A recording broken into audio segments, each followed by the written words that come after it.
इस कार्यक्रम के प्रायोजक हैं श्रीमान सुरेश जी जैन, श्रीमती शशि जी जैन, श्रीमान भरत जैन, श्रीमती मनीषा जैन, डॉक्टर राहुल जैन, डॉक्टर संध्या जैन, श्रीमान साकेत जैन, श्रीमती पूजा जैन, अनुभूति जैन, अर्णव जैन, अरिथ्या जैन, दृष्टि जैन, अकलंक जैन, समदर्शी जैन, अनुप्रेक्षा जैन, शिवपुरी, मध्य प्रदेश। संयम प्रकाश नाम का ये ग्रंथ है। आचार्य महाराज सूर्य सागर जी साहब द्वारा लिखी गई ये रचना, और आज अंतिम अवसर है इस संयम प्रकाश का। अंतिम प्रसंग है, अंतिम प्रकरण है, और अंत कहाँ होगा? शमशान में जाके है भाई। मनुष्य जीवन है तो मनुष्य जीवन पूरा होगा तो फाइनली कहाँ पहुँचेगा? ये मनुष्य देह यानी आत्मा तो चला जाएगा, और जो शरीर है वो शरीर शमशान पहुंचा दिया जाएगा। कभी कभी कुछ लोग जब ऐसी चर्चा करते हैं कि साहब फाइनली तो अपन लोगों को शमशान ही पहुंचना है, तो मैं ये कहता हूँ आप थोड़ी गलत फहमी में हैं। हमें शमशान नहीं पहुंचना, हम पहुंचाने के लिए तो जाते हैं क्या, लेकिन हमें पहुंचना नहीं है। क्यों? क्योंकि हम तो पहले ही चले जाएंगे, बाद में तो शरीर को ले जाएंगे ले जाने वाले। हम शरीर हैं या आत्मा है? सुलभ तो आत्मा है ना, तो शमशान किसको ले जाया जाएगा? शरीर को ले जाया जाएगा। और हम आत्मा हैं, हम पहले चले जाएंगे। जब हम चले जाएंगे तो पड़े हुए शरीर को शमशान ले जाया जाएगा। और ये अंतिम प्रकरण है। चूँकि समाधि की चर्चा चल रही थी, संलेखना समाधि मरण का प्रसंग चल रहा था, और श्रावकों के जीवन का ये अंतिम चरण मानो पूरा हो गया।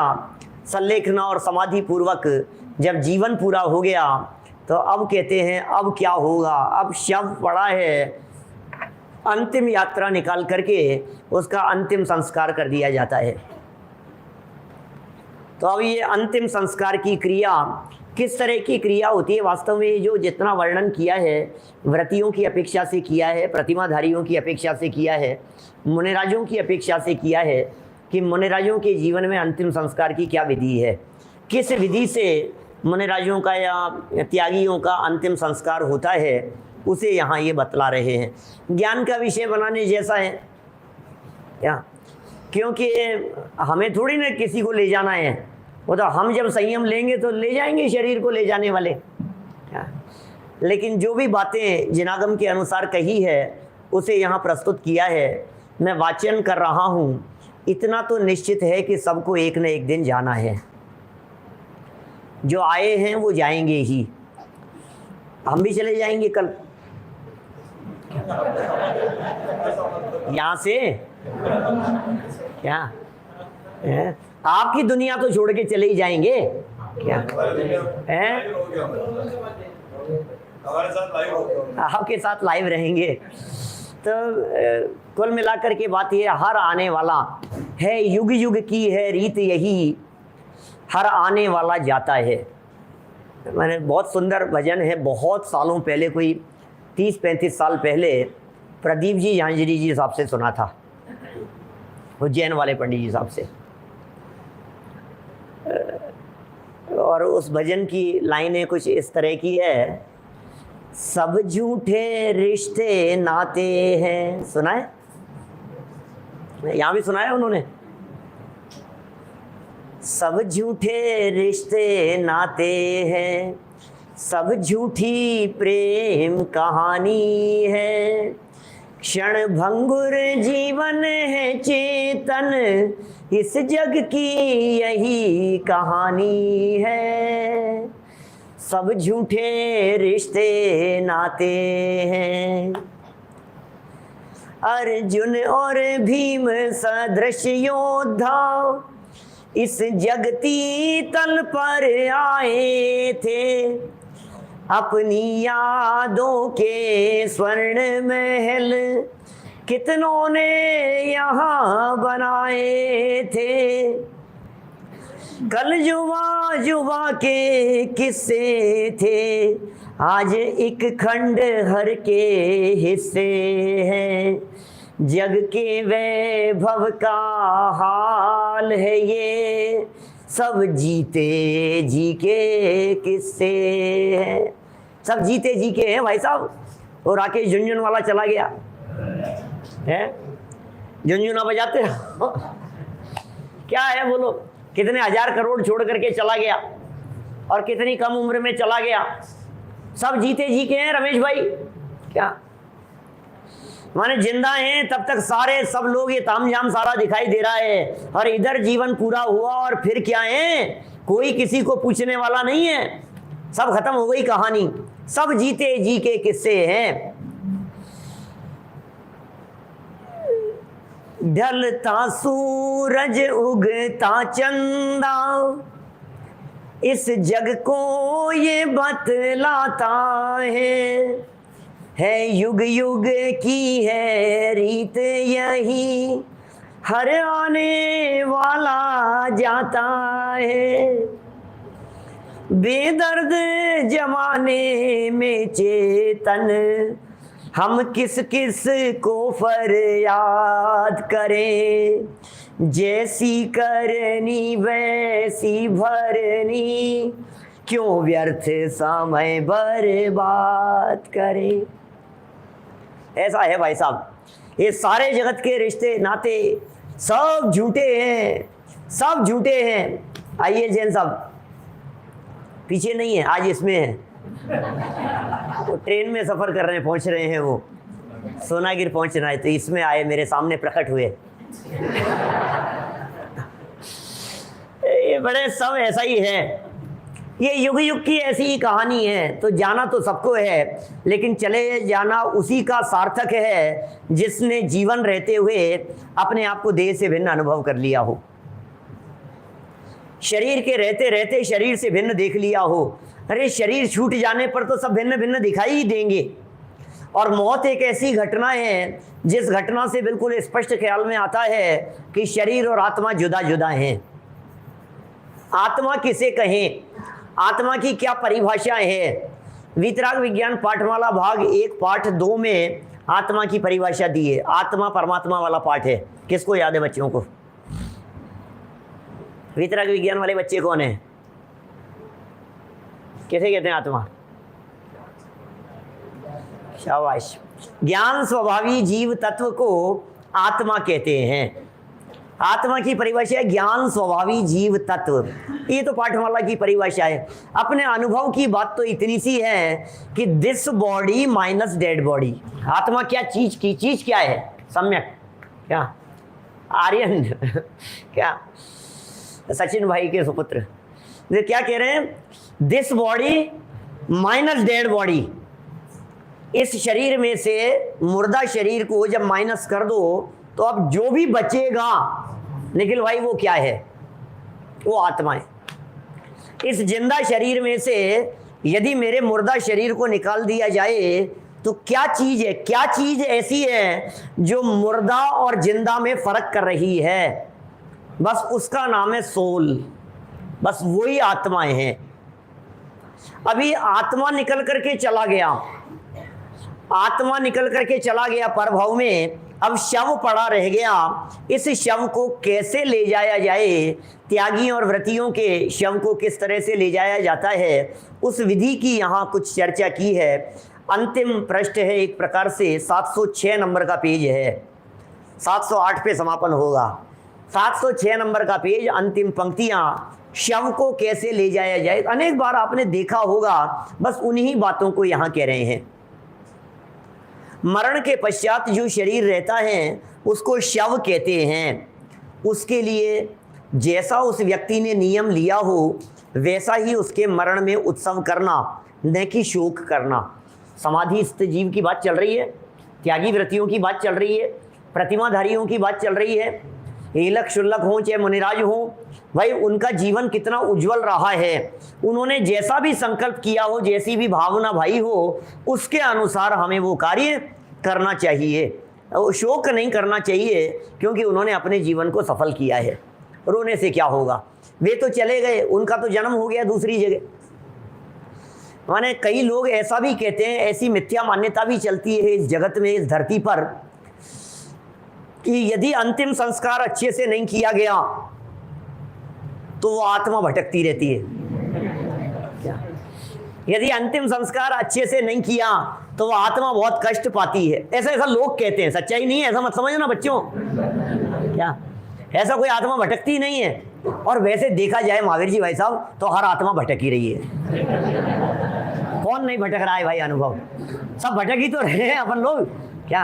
हर आत्मा भटक रही है, लेकिन जिस तरह की भटकती आत्माओं की कल्पना जगत करता है, ऐसे कोई आत्मा कभी नहीं भटकती है। कई लोग तो इस तरह की बातें करते हैं, कोई आत्महत्या करके मर गया तो उसको 6 महीने तक बॉडी नहीं मिलती, भटकती आत्मा। क्या? ऐसे इसलिए 6 महीने, मतलब जो जिसने आत्महत्या की हो उसके लिए 6 महीने का शोक मनाओ भैया घर वाले, उसको शरीर नहीं मिला, एक सर्किट बॉडी लाना। अरे कौन सी बॉडी? क्या कौन सी बॉडी चाहिए? ऐसी बॉडी चाहिए आपको? तो बॉडी नहीं मिल रही है, आत्मा भटक रही है भैया। कोई भी आत्मा कहीं इधर उधर दुनिया भर में घूम रही है, बॉडी नहीं मिल रही है। कोई शरीर मिलेगा, उस शरीर में जाकर के अपना, ऐसा नहीं है भाई। ये यहाँ तो ये कह रहे हैं, ये जो आत्मा है ये मरने के मैक्सिमम 3 समय तक विग्रह गति में रहता है, चौथे समय में वो आहारक हो ही जाता है। तत्वार्थ सूत्र महाशास्त्र का सूत्र है, एकम द्वौ त्रीन वानाहारक है। 1, 2 और 3 समय तक ये जीव अनाहारक रहता है। अनाहारक माने पुद्गल के परमाणुओं को ग्रहण नहीं किया उसने, आहार वर्गणाओं को ग्रहण नहीं किया, आहार शरीर इंद्रिय आदि पर्याप्तियों के योग्य पुद्गल परमाणुओं का संग्रह नहीं किया। बस इसका नाम ही समझना कि वो आहार शुरू नहीं हुआ। 3 समय तक मैक्सिमम। कोई 1 समय बाद में तुरंत परमाणुओं को ग्रहण करके शरीर की संरचना शुरू कर देता है, कोई 2 समय में, कोई 3 समय में। अरे यहां तो मरने वाले व्यक्ति के छींटे देते रहो, क्या हुआ पूछते रहो, और उसका तो जन्म हो गया। ये 2-3 समय कितना होता है? एक समय कितना बड़ा होता है? समय तो बहुत सूक्ष्म है। सेकंड के असंख्यात में भाग की चर्चा चल रही है। 1 सेकंड के असंख्यात हिस्से करो, कहां तक बतलाएं?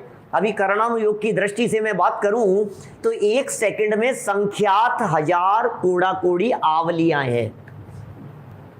दिलीप भाई, संख्यात 1000 कोड़ा कोड़ी आवलियां हैं अनिल भाई, और एक आवली में चौथे नंबर का असंख्यात है, जगन्य युक्त असंख्यात प्रमाण समय है एक आवली में। अब सोच नहीं सकते, दिमाग के बाहर जाएगी इसकी कैलकुलेशन करेंगे तो। अभी वो असंख्यात तो छद्मस्त के ज्ञान का विषय ही नहीं है।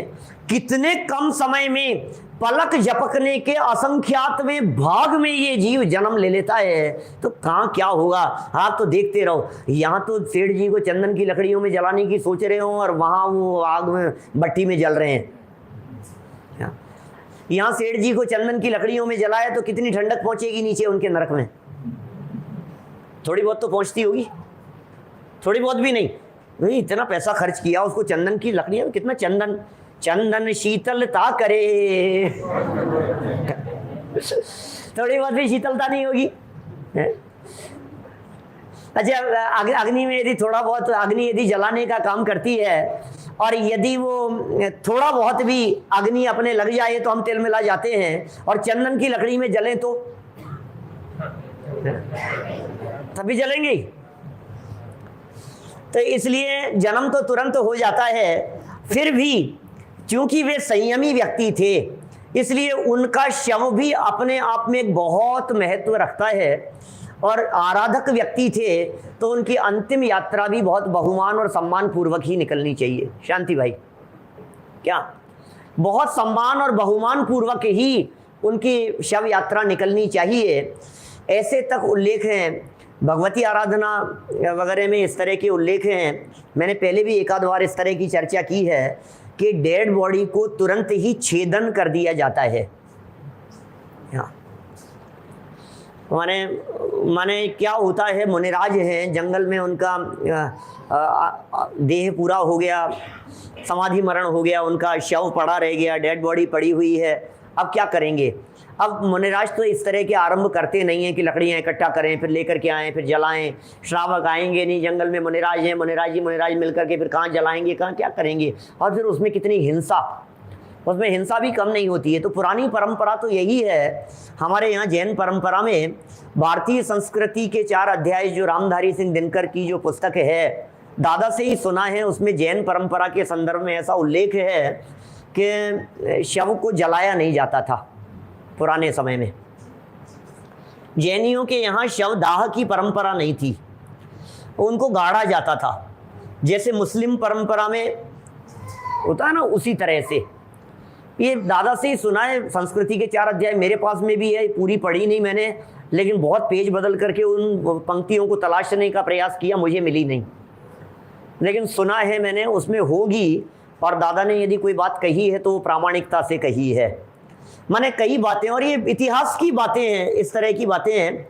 माने अकबर के समय में कि मुस्लिम शासकों के समय में पूरे हिंदुस्तान को 2 ही हिस्सों में बांटने का निर्णय लिया गया, या तो हिंदू परंपरा रहेगी या मुस्लिम परंपरा रहेगी। आपके जो रिचुअल्स होंगे वो आपको हिंदुओं के अनुसार करने हैं कि मुसलमानों के अनुसार करने हैं। जब जैनियों से पूछा गया, ऐसा नहीं चलेगा कि कुछ आप इनके हिसाब से चलो और कुछ इनके हिसाब से चलो। जब इस तरह की बातें उठी और जैनियों से पूछा गया, तो फिर जैनियों ने हिंदुओं के हिसाब से चलना स्वीकार किया। और फिर हिंदुओं में चूंकि शव को जलाया जाता था, तो जैनियों के यहाँ भी शव को जलाया जाने लगा।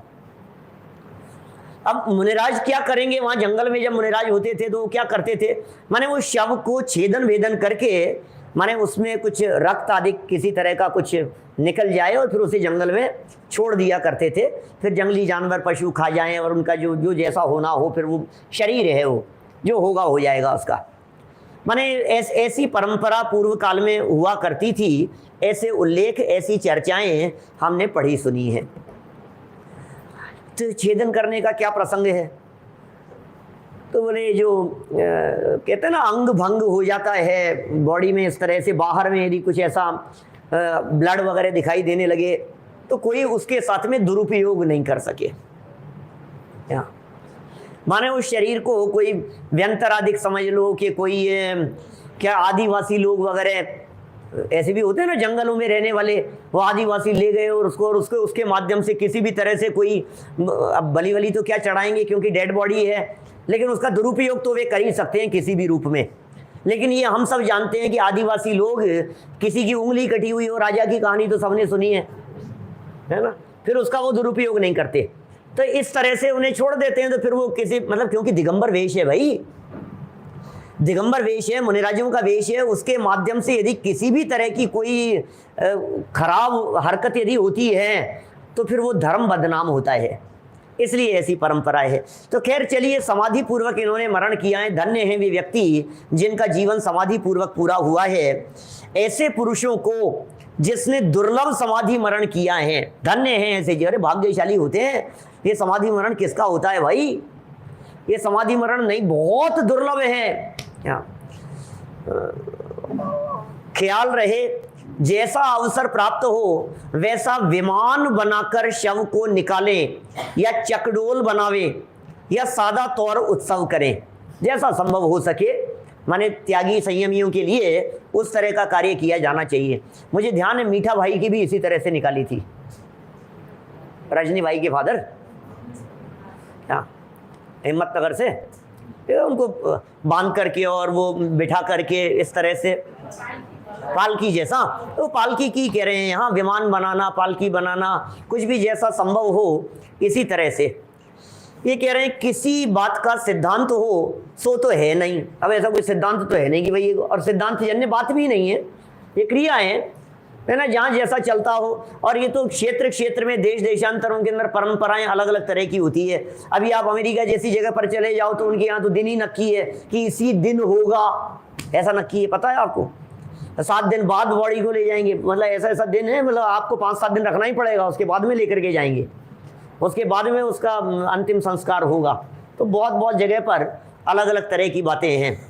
कोई सिद्धांतिक बात नहीं है, परंतु समाधि मरण का उत्सव और हर्ष जरूर होना चाहिए, जिससे दूसरे धर्मात्मा भी इस कार्य के लिए प्रयत्न करने को प्रस्तुत हो और धर्म की विशेष प्रभाव ना हो। माने समाधि मरण जिस व्यक्ति ने किया है उसके अंतिम यात्रा को देख करके भी औरों को समाधि की भावना जागृत होती है, समाधि की प्रेरणा मिलती है और प्रशंसा पाता है वो व्यक्ति। ऐसा अवसर प्राप्त नहीं हो तो जिस देश में जैसा रिवाज है वैसा करे, परंतु व्रतियों के लिए मरण समय की क्रिया यानी विधि दूसरे प्रकार की हुआ करती है, सो भी यहाँ दिखाई जाती है ताकि अनुभव में रहे।